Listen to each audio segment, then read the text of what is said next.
பேகுரு சொந்தங்களுக்கு வணக்கம். இன்னைக்கு நேர்காணல நம்மளோட இருந்திருப்பவர் அரசியல் விமர்சகர் திரு ரவிசங்கர் அவர்கள். வணக்கம். வணக்கம். வணக்கம். சாவர்கர் அவரை பத்தி சமீப நாட்களா ஒரு கிட்டத்தட்ட ஒரு 3-4 வருடமா பெரிய அவதூறுகளே பரப்பிட்டு வந்தவர் எதிர்கட்சி தலைவரா இருக்கிற திரு ராகுல் காந்தி அவர்கள். அதை எதிர்த்து கேஸ்லாம் கொடுத்திருந்தாங்க. அதுல அண்மையில கோர்ட் சில அப்சர்வேஷன் ராகுல் காந்தி பேச்சுக்கு கொடுத்ததா நம்ம பாக்குறோம். என்ன சொல்லியிருக்காங்க ராகுல் காந்தி அவர்களோட பேச்சுக்கு கோர்ட்? இதுவே வழக்கமா போயிடுச்சு சார். எப்ப பாரு ஏதாவது ஒண்ணு ஞாபகம் இருக்கா? ஆரம்பத்துல 2019 அந்த எலெக்ஷன் சமயத்துல மோடி சௌக்கிதார் சோரை சௌக்கிதார் சோரை அப்படின்னு ஒரு கமெண்ட். அதுக்கப்புறம் அதை சுப்ரீம் கோர்ட் கூப்பிட்டு இது பண்றச்ச அந்த சௌக்கிதார் சோரை கமெண்ட் என்ன வந்ததுன்னா, ரஃபேல் டீல், இந்த ரஃபேல் போர் விமானங்களை இந்தியா அக்வயர் பண்ணாங்க, அதுல பயங்கர ஊழல் இருக்கு அப்படி இப்படின்னு காங்கிரஸ் இவங்க சொல்லி சுப்ரீம் கோர்ட்டுக்கு போய் சுப்ரீம் கோர்ட்ல நிறைய பெட்டிஷன்ஸ். அப்போ சுப்ரீம் கோர்ட் 2018 இதுல ஒரு இஷ்யூவும் கிடையாது. எந்த விதத்திலையும் இந்த ரஃபேல் போர் விமானங்களை மத்திய அரசாங்கம் வாங்கியதுல எந்த இஷ்யூவும் இல்லை அப்படின்ட்டு எல்லா பெட்டிஷனும் தள்ளுபடி பண்ணாங்க.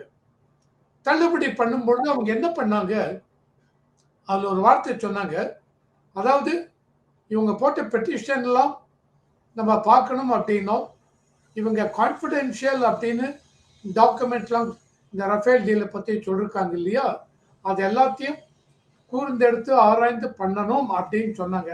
அதை எடுத்து வச்சுட்டு அவ்வளவுதான் சொன்னாங்க இவங்க.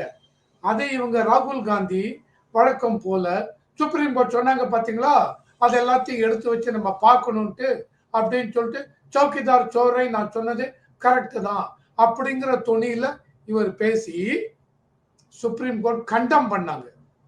நாங்க என்ன அர்த்தத்துல என்ன கான்டெக்ட்ல பேசுறோம், நீங்க என்ன அர்த்தத்தை அதை மிஸ்ரெப்ரசன்ட் பண்றீங்க, சுப்ரீம் கோர்ட் ஜட்ஜ்மெண்ட் நீங்க தவறாக மிஸ்கோட் பண்றீங்க அப்படியே ராகுல் காந்தியை சொல்லி இது பண்ணி வழக்கம் போல என்னை மன்னித்து விடுங்கள் அப்படின்னு அப்பாலஜி ராகுல் காந்தி.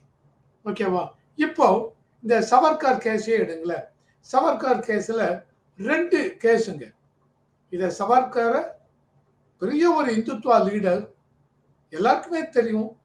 அந்த சவர்கர் இந்திய சுதந்திர போராட்டத்துல எந்த அளவுக்கு பாடுபட்டிருக்கார், எந்த அளவுக்கு புத்தகம்லாம் எழுதியிருக்கார், எந்த அளவுக்கு இந்துக்களுடைய உணர்வுகளை தூண்டியிருக்கார், எந்த அளவுக்கு இந்திய மக்களுடைய உணர்வுகளை தூண்டியிருக்கார் பிரிட்டிஷ் அரசாங்கத்துக்கு எதிராக. அதுக்காக அவர் லண்டன்ல போய் கூட படிக்கிறச்ச கூட இந்த இந்து இதை பத்தி நிறைய பேசியிருக்கார். அங்கேயே கூட அரெஸ்ட் பண்ணிருக்காங்க. அரெஸ்ட் பண்ணி இவங்க அழைச்சிட்டு வரும்பொழுது ஷிப்பை கதை அந்த பாத்ரூம் இதை உடைச்சிட்டு கடல்ல குதிச்சு சவர்கர் நீந்தி போறதுக்கு பிரெஞ்சு ஒரு இது பக்கத்துல இருக்கிற இதுக்கு போய் பிரெஞ்சு காலனி அங்க போயிருக்கார். Actually France border. உடனே அவங்க இவரை பிடிச்ச மறுபடியும் பிரிட்டிஷ் அவங்ககிட்ட ஒப்படைச்சு பிரிட்டிஷ் அரசாங்கம் இவரை அந்தமான் சிறையில அடைச்சி வச்சாங்க. ஒரு 12 வருஷம் அங்க இருக்கார். அதுக்கப்புறம் இவர் பிரிட்டிஷ் அரசாங்கத்துக்கிட்ட சொல்லி அவங்க இவங்க மன்னிப்பு கடிதம் எழுதினாங்க, இவரால் அடி வலியை தாங்க முடியல அப்படி இப்படி. சும்மா இந்த கதையெல்லாம் வேண்டாம் சார். இவர் மன்னிப்பு கடிதம் கொடுத்தார், கொடுக்கவில்லை, அதெல்லாம் வேற விஷயம். பிரிட்டிஷ் அரசாங்கம் வெளியில விட்டாங்க. வெளியில வந்ததுக்கு அப்புறம் இந்திய தேச சுதந்திரத்துக்காக போராடினார். அப்படி ஒரு பெரிய தியாகி, சுதந்திர போராட்ட தியாகி சவர்கர். அவரை பத்தி இவர் 2022 பாரத் ஜோடோ யாத்திரா, பாரத ஒற்றுமை, அந்த ஒற்றுமையை நிலைநாட்டுவதற்காக இவர் யாத்திரா போறார். அந்த யாத்திரால சவர்கரை பத்தி பேசுறார். அந்த சவர்கரை பேசும்போது அவர் சொல்றார், சவர்கர் பிரிட்டிஷாரோட இணைந்து செயல்பட்டார். பிரிட்டிஷ் அரசாங்கத்திடமிருந்து பென்ஷன் ஓய்வு ஊதியம் வாங்கி கொண்டு இருந்தார் அப்படின்னு வார்த்தையெல்லாம் விட்டார். இதெல்லாம் தவறான ஒரு வார்த்தைகள். அந்த அளவுக்கு சவர்கரை பத்தி எந்த அளவுக்கு மட்டமா பேச முடியுமோ பேசினார். நாங்க இவர் யாத்திரை போனதுனால, ஒற்றுமை யாத்திரை போனதுனால 2024 எலெக்ஷன்ல உடனே காங்கிரஸ்க்கு ஜெயிச்சாங்க, இது பண்ணாங்க, 232 தொகுதி. சார் ரியாலிட்டி என்னன்னா 2019 45 சீட் இருந்தவங்க 2024 99 சீட் வந்தீங்க, அவ்வளவுதான் சார். 272 82 534 simple majority 272. அது எங்க இருக்கு? நீங்க வாங்கின 99 எங்க இருக்கு? இவர் அந்த ஜோதா யாத்திரையில் இந்த மாதிரி பேசினார். இதை என்ன பண்ணாங்க, பூனே அந்த லக்னோல நிர்பேந்திர பாண்டே அப்படிங்கிறவர் லக்னோ நீதிமன்றத்துல, மேஜிஸ்ட்ரேட் நீதிமன்றத்துல இவர் 2022 வருஷம் சூட்டை ஃபைல் பண்ணார்.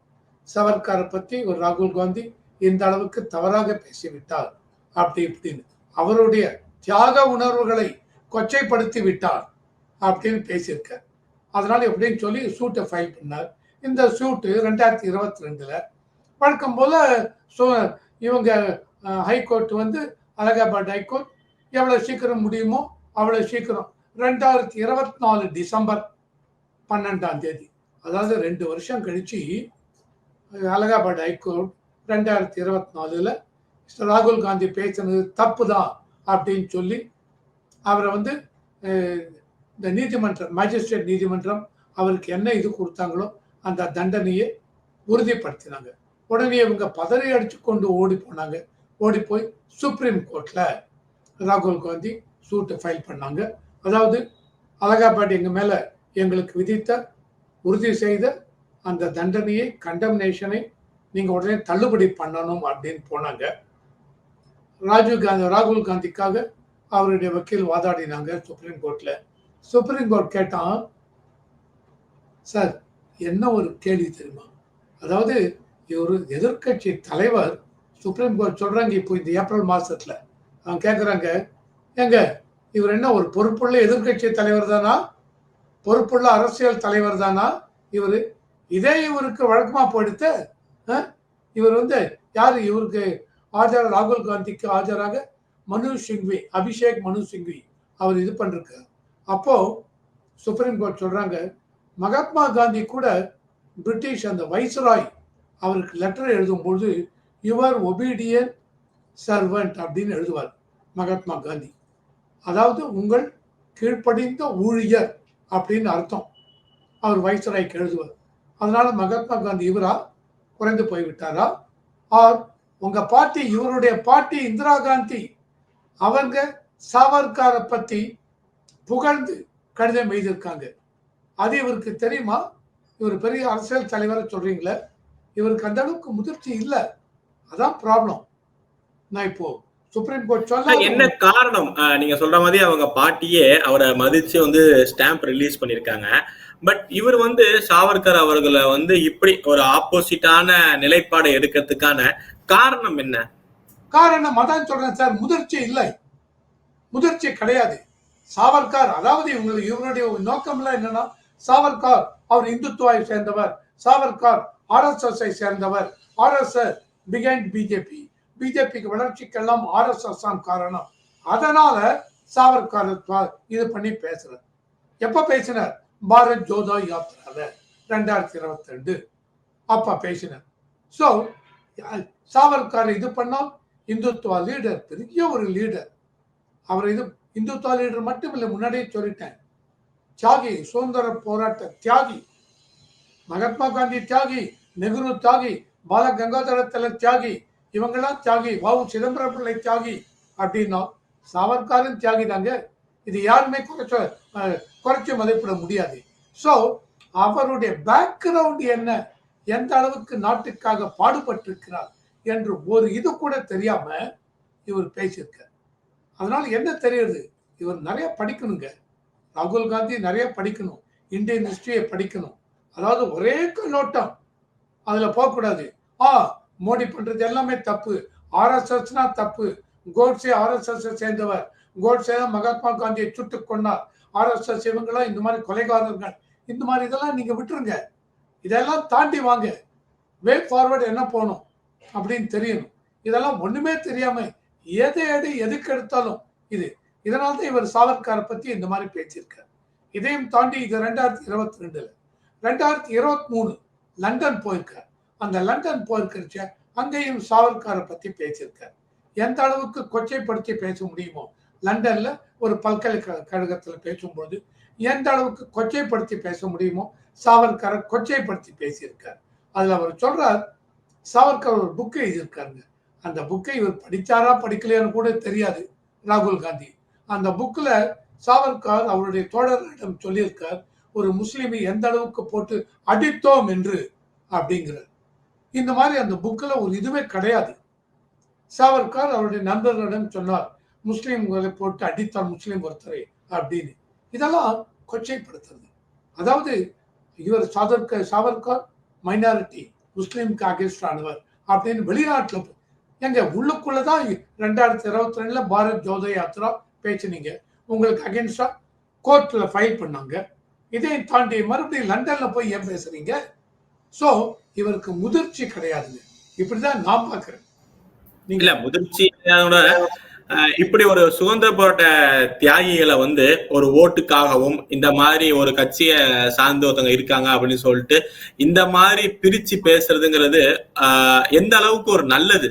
ஏன்னா ஒரு சுதந்திர போராட்ட தியாகியை ஒவ்வொரு நாடுமே பார்த்திருப்போம், நம்ம வந்து பெருசா கொண்டாடணும், அவங்க நினைவுகளையும் இதையும் நம்ம வந்து அடுத்த தலைமுறைக்கு நம்ம கொண்டு போய் சேர்க்கணும் அவங்கள பத்தி. பட் இதுல ஒரு பொலிட்டிக்கல் ஸ்டாண்ட் எடுத்து ஓட்டுக்காக இப்படிங்கிறது, அது ஒரு எதிர்கட்சி தலைவரா பாரம்பரிய காங்கிரஸ்ல இருந்துகிட்டு இப்படி பண்றது எவ்வளவு பெரிய அபத்தம். கண்டிப்பாங்க. அதான் நீங்க இப்ப சொன்னீங்க இல்லையா, ஓட்டுக்காக அப்படின்னு. ஓட்டுக்காக இப்படி பேசினார் என்றால் உங்களுக்கு முதிர்ச்சி இல்லை என்ற அர்த்தம். எந்த ஒரு மனிதனும் எந்த ஒரு ஓட்டரும் ஓட்டுக்காக இப்படி பேசிட்டார் அதனால சாவர்கர் வந்து RSS சேர்ந்தவர், சாவர்கர் இந்துத்துவா லீடர், இந்துத்துவா உடனே பிஜேபி, அதனால பிஜேபிக்கு ஓட்டு போடக்கூடாது. Nonsense. Sorry, I should not use it. இது வந்து அந்த மாதிரி பேசினா வச்சுங்க, ஓட்டு இதுக்காக ஓட்டு போடாம விட்டுருவாங்களோ? இல்ல, இது உங்களுடைய முதிர்ச்சியின்மையை தான் காமிக்கிறது. அதாவது நீங்க என்ன பண்ணணும், நம்ம இதில் மோடி ஆகட்டும், ஒரு பிஜேபி தலைவர்களாகட்டும், எந்த ஒரு விதத்திலேயாவது சுதந்திர போராட்ட வீரர்கள் முக்காவாசி காங்கிரஸை சேர்ந்தவர்கள் அப்படின்னால், அந்த காலத்துல காங்கிரஸ் தான் ஒரே பார்ட்டிங்க. அதுக்கப்புறம் மற்ற பார்ட்டிலாம் வந்து வச்சுங்க. இருந்தாலும் காங்கிரஸ் ஒரு பெரிய கட்சி. அதனால் எல்லா தலைவர்களும் சுதந்திர போராட்டம் முடிந்த உடனே காங்கிரஸ்னு ஒரு கட்சி ஆட்சி அமைக்கும் பொழுது எல்லாருமே அதுல இருந்தாங்க. ஒரு வார்த்தை பிஜேபி லீடர் இந்த மாதிரி சுதந்திர போராட்ட தியாகிகளை பத்தி பேசியிருக்காங்களா சொல்லுங்க? ஜவஹர்லால் நேரு பத்தி பேசியிருக்காங்க. ஜவஹர்லால் நேருடைய சித்தாந்தம், கொள்கை அடிப்படையில் கோட்பாடு, இதை பத்தி பேசுவாங்க. ஆனா Jawaharlal Nehru as a leader அவரை பத்தி தரக்குறைவா பேச மாட்டாங்க. மகாத்மா காந்தி பத்தி தொண்டர்கள் பேசலாம். ஆனால் மோடியோ இவங்களோ எந்த ஒரு பிஜேபி லீடரும் மகாத்மா காந்தியை பத்தி பேச மாட்டார்கள். அப்படி பேசினால் கண்டிப்பாக ஓட்டு விழாதுங்க, அதை நான் கேரண்டி சொல்லுவேன். ஆனா எல்லாருமே இந்தியா பூரா, அதுக்கு தாங்க இந்தியா இன்னைக்கும் மகாத்மா காந்தி அப்படிங்கிறோம். காந்தி ஒரு பெரிய லீடர், நெஹ்ரு அந்த காலத்துல ஒரு பெரிய leader, Vallabhbhai Patel, president Radhakrishnan, president Rajendra Prasad, இந்த மாதிரி பெரிய பெரிய லீடர்லாம் இருந்து வளர்ச்சி அடைந்த இந்த ஜனநாயகத்துக்காக, இந்திய ஜனநாயகத்துக்காக எந்த அளவுக்கு ஃபவுண்டேஷன் போடணுமோ அந்த அளவுக்கு போட்டிருக்காங்க. இதுக்கு மேல எல்லாம் கட்டி மேல இந்தியா இன்னைக்கு ஒரு பெரிய நாடா இருக்குன்னா எல்லாருமே காரணம். இதுல மெயினா லாஸ்ட் 10-11 வருஷத்துல மோடி தலைமையின் கீழ் அந்த அளவுக்கு இவங்க எடுத்த ஆக்டிவிட்டி, எடுத்த கொள்கைகள், எந்த அளவுக்கு இம்ப்ளிமெண்டேஷன், கட்டுமான இது அதெல்லாம் வச்சு மோடி இவங்க கொண்டு வந்தது. இதெல்லாம் ஒண்ணுமே தெரியாம எதை மோடி செஞ்சாலும் தப்பு, எதை பிஜேபி செஞ்சாலும் தப்பு அப்படின்னு பிஜேபிக்கு அகேன்ஸ்டா இவங்க பேசி அதனுடைய பின்ன இதுதான் இந்த சாவர்காரை பத்தி பேசுறது. இதனால நீங்க என்ன அச்சீவ் பண்ணீங்க? 2022 பேசினீங்க, 2023 பேசினீங்க, 2024 எலெக்ஷன் என்னங்க அச்சீவ் பண்ணீங்க? நான் முன்னாடியே சொன்ன மாதிரி 99 சீட்டு, 45 சீட்டுக்கு மேல இன்னொரு 54 சீட்டு கிடைச்சது, அவ்வளவுதான். வேற ஏதாவது கிடைச்சதா? அதுக்கப்புறம் நடந்த எல்லா அசம்பிளி எலெக்ஷன்லையும் தோத்து போனீங்க. என்ன ஆச்சு? ராகுல் காந்தி பேச்சுக்கு என்ன மதிப்பு இருந்தது சொல்லுங்க? தோற்று போனீங்க. கரெக்டா?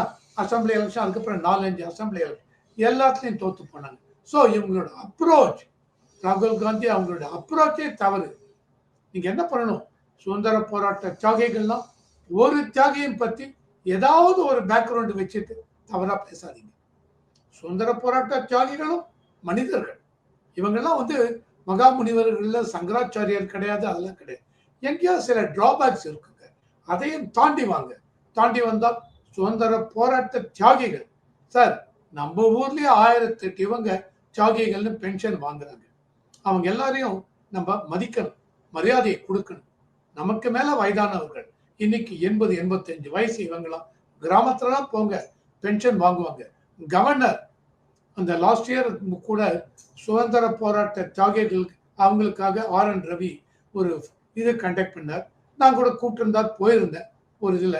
அப்போ அப்படி ஒரு கூட்டங்க 2000 2500க்கு மேல வந்திருக்காங்க. ஸோ அவங்க எல்லாரையும் மதிக்க கத்துக்கணும். அது அவர் கவர்னர் RN ரவி செஞ்சார். ஸோ இதுதான் முக்கியம். நம்ம தமிழ்நாடு அரசாங்கம், மற்ற அரசாங்கம் எல்லாமே செய்றீங்க. இதையும் தாண்டி ராகுல் காந்தி வந்து ஒரு தியாகியை கொச்சைப்படுத்தி விட்டார். சாவர்கர் அப்படிங்கிற ஒரு தியாகியை கொச்சைப்படுத்தி விட்டார் என்றுதான் நான் சொல்லுவேன். அதனால சாவர்கருடைய மதிப்பும் மரியாதையும் குறைய போகிறதா இல்ல. சாவர்கருக்குன்னு ஒரு தனி இடம். உங்களுடைய பாட்டி இந்திரா காந்தியே 1971ல சாவர்கருடைய படம் போட்டு ஸ்டாம்ப் இஷ்யூ பண்ணாங்க. சோ அவங்களுக்கு தெரியுது. அதே மீறி நீங்க சொல்றீங்களா சாவர்கரை கொச்சைப்படுத்துறீங்களா? அப்போ உங்க பாட்டி இந்திரா காந்தி பெரிய ஒரு லீடர் அப்படின்னு நீங்க one of the good prime minister of India அப்படின்னு. அப்ப அவங்களுக்கு ஒன்றும் தெரியாதா? சோ உங்களுக்கு தெரியவில்லை, அதுதான் பிரச்சனை. உங்களுக்கு தெரியவில்லை. இதுதான் என்னுடைய வாதம். இறுதியான கேள்வியா, நீங்க ஸ்டார்டிங்லேயே சொல்லியிருந்தீங்க, தொடர்ந்து ஹேபிச்சுவல் அஃபண்டர் மாதிரி ராகுல் காந்தி அவர்கள் வந்து செயல்படுறதா கோர்ட் சொல்லிக்கிட்டு இருக்கு. நம்ம அது உண்மையும் கூட. RSS பத்தி தவறா சொல்லி மன்னிப்பு கேட்டது, அடுத்தது இதே சௌக்கிதார் சோர் அதை பத்தி தனியா தவறா சொல்லி மன்னிப்பு கேட்டது, இப்ப சாவர்கர். இது ஒரு ஹேபிச்சுவல் ஹேபிட்டாவே வந்து திரு ராகுல் காந்தி அவர் வச்சிருக்காரு. இவ்வளவு கொட்டு வாங்கியும், உச்ச நீதிமன்றம் போயும் கொட்டு வாங்கியும் வருங்காலங்கள்ல அவர் திருந்துவாரா? திருந்தணும். எப்படி திருந்தணும் சொல்லுங்க? இப்போ ஒரு குடிமகன் அவர் இந்த மாதிரிலாம் பேசாம வச்சுங்க. ஏங்க போன தடவை பேசுங்க, உங்களை கண்டம் பண்ணோம், மறுபடியும் பேசிருக்கீங்க, உள்ள அழைச்சிருப்பாங்க, 3 மாசம் ஜெயில போடுங்க, 6 மாசம் ஜெயில போடுங்க. அதாவது அதனுடைய சீரியஸ்னஸை பொறுத்து. கரெக்டா? எதுக்காக போடுறீங்க? குடிமகனை அடுத்த தடவை உள்ள இந்த மாதிரி செய்ய மாட்டான், இல்லாட்டா நான் பாட்டுக்கு மாத்தி மாத்தி இந்த திமுக இது மாதிரி ஆயிடக்கூடாது. சிவாஜின்னு ஒருத்தர் திமுகல கண்டாபடி இஷ்டத்துக்கு பேசுவார். கவர்னரை பத்தி அப்படி ஒரு அசிங்கமான வார்த்தைகளை பேசினார். கரெக்டா? திமுக கழகத்துல அவரை சஸ்பெண்ட் பண்ணாங்க. நோ, என்னங்க கட்சியிலிருந்து சஸ்பெண்ட் பண்றது? ஆக்ஷன் எடுக்க வேண்டாமா? RN ரவி கவர்னர் அந்த மாதிரி பார்க்காதீங்க. கவர்னர் ஒரு பெரிய பதவி, அந்த பதவியை கொச்சைப்படுத்தி இருக்கிறார். சிஎம் அப்படின்னா ஸ்டாலினை தாண்டி, எடப்பாடி அவர்களை தாண்டி, ஜெயலலிதா அவர்களை தாண்டி, எம்ஜிஆரை தாண்டி, கலைஞர் கருணாநிதியை தாண்டி ஸ்டாலின் சிஎம் அப்படிங்கிற பதவிக்கு மதிப்பு கொடுக்கணும். பிரைம் மினிஸ்டர் மோடி இஷ்டத்துக்கு பேசலாம். நோ, பிரைம் மினிஸ்டர் ஒரு பதவி, இந்திய நாட்டுடைய மிகப்பெரிய பதவி, அதுக்கு மதிப்பு கொடுக்கணும். இதுதாங்க ஒரு குடிமகன் தெரிந்து கொள்ள வேண்டும். குடிமகனுக்கே நான் இப்படி அட்வைஸ் கொடுக்கிறேன்னா, அரசியல் தலைவர்கள், எதிர்கட்சி தலைவர், அவருக்கு தெரிய வேண்டாமா அந்த பதவி இம்பார்ட்டன்ட். சோ சுப்ரீம் கோர்ட் மாத்தி மாத்தி கொட்டுறாங்க. எங்க மறுபடியும் கொட்டுறீங்க? சௌக்கிதார் சோரைக்கு திட்டினீங்க, இப்ப மறுபடியும் சவர்காரை பத்தி பேசினீங்க, மறுபடியும் நெக்ஸ்ட் டைம் இந்த மாதிரி பண்ணீங்கன்னா சிவியர் ஆக்ஷன் எடுப்போம். எந்த நெக்ஸ்ட் டைம்ங்க? என்னுடைய பாயிண்ட், சாதாரண குடிமகனுக்கு என்ன ரூல் அப்ளிகபிளோ அந்த ரூல் எல்லா அரசியல் தலைவர்களுக்கும் அப்ளை பண்ணணும். அப்படி பண்ணால்தான் அரசியல் தலைவர்களும் திருந்துவார்கள். இல்லைன்னா என்ன தோணும்? அட உடுப்பா, எல்லாம் பேசிக்கலாம், கோர்ட்ல போய் பார்த்துக்கலாம், கோர்ட் நம்மளை கண்டம் பண்ணிட்டு விட்டுருவாங்க அப்படின்னு இருக்கக்கூடாது. அதனால இதை வந்து நான் வந்து கோர்ட்டை தான் இது பண்ணுவேன். ஆஸ் அ குடிமகன் கோர்ட் நீங்க தண்டனை கொடுங்க சார், யாரா இருந்தாலும் சரி. சட்டத்தில் அப்படி கொடுத்தாங்களே, இதே மோடி அவர்கள் பேரை வந்து கொச்சையா பேசினதுக்கு ராகுல் காந்தி அவர்களுக்கு கோர்ட் தண்டனை கொடுத்தது. பட் அப்பயும் அவர் வந்து திருந்தின மாதிரி நமக்கு தெரியல. கோர்ட் எந்த கோர்ட் தண்டனை கொடுத்தது சொல்லுங்க? ட்ரையல் கோர்ட் 2 வருடம், குஜராத் கோர்ட் தான் கொடுத்தது இல்லையா? 2 வருடம் சிறை தண்டனை கொடுத்தது. ஹைகோர்ட்டும் அப்ரூவ் பண்ணாங்க. தாண்டி சுப்ரீம் கோர்ட்டுக்கு போனாங்க. சுப்ரீம் கோர்ட் என்ன சொன்னாங்க சொல்லுங்க? சுப்ரீம் கோர்ட் இல்ல ஒரு பேசுறது தப்பு தான், இது வந்து சரியான இது கிடையாது, இருந்தாலும் இந்த தண்டனையை நாங்கள் நிறுத்தி வைக்கிறோம். எதனால அப்படின்னால் இவர் பேசினது தவறு. வயநாடுல ஒரு எம்பியா இருக்கார். அந்த எம்பியை நாங்க அரெஸ்ட் பண்ணியாச்சுனால் வயநாடு மக்கள் எம்பி இல்லாம கஷ்டப்படுவாங்க. ஞாபகம் இருக்கா? இதான் ஜட்ஜ்மெண்ட். எம்பி இல்லாம கஷ்டப்படுவாங்க. அதனால இந்த தண்டனையை நிறுத்தி வைக்கிறோம். இது மீனிங்லெஸ், டோட்டலி மீனிங்லெஸ். கரெக்ட்? நீங்க உள்ள வச்சீங்க அப்படின்னா இன்னொரு எலெக்ஷன் வைங்க, இன்னொருத்தர் ரெப்ரசன்ட் பண்ணட்டும். 6 மாசத்துக்குள்ள எலெக்ஷன் கொண்டு வாங்க இல்லையா? அது சொல்லிதான் வெளில அனுப்பிச்சாங்க. அந்த கன்விக்ஷனை ஸ்டே பண்ணாங்க. இது முக்கியம் நம்ம தெரிஞ்சுக்கணும். அதனால தண்டனை கொடுத்தாங்க, கீழ்கோர்ட்டு கொடுத்தாங்க, சுப்ரீம் கோர்ட் நிறுத்தி வைத்தாங்க. நிச்சயம் நீங்க சொல்ற மாதிரியே அவரா திருந்தணும். திருந்தனா பார்த்து திருடா விட்டால் அப்படிங்கிற ஒரு பழமொழிக்கு ஏற்ப அவரா பார்த்து திருந்தணும். இதுக்கு மேல கொட்டு வாங்குறதுக்கு ராகுல் காந்தி அவர்களுக்கு சக்தி இருந்தா ஆண்டவன் விட்ட வழிதான். இவ்வளவு நேரம் உங்க நேரத்தை நம்ம தகுதி பயந்தமைக்கு ரொம்ப ரொம்ப நன்றி. நல்லதே நடக்கும். வாழ்வாங்க. வணக்கம்.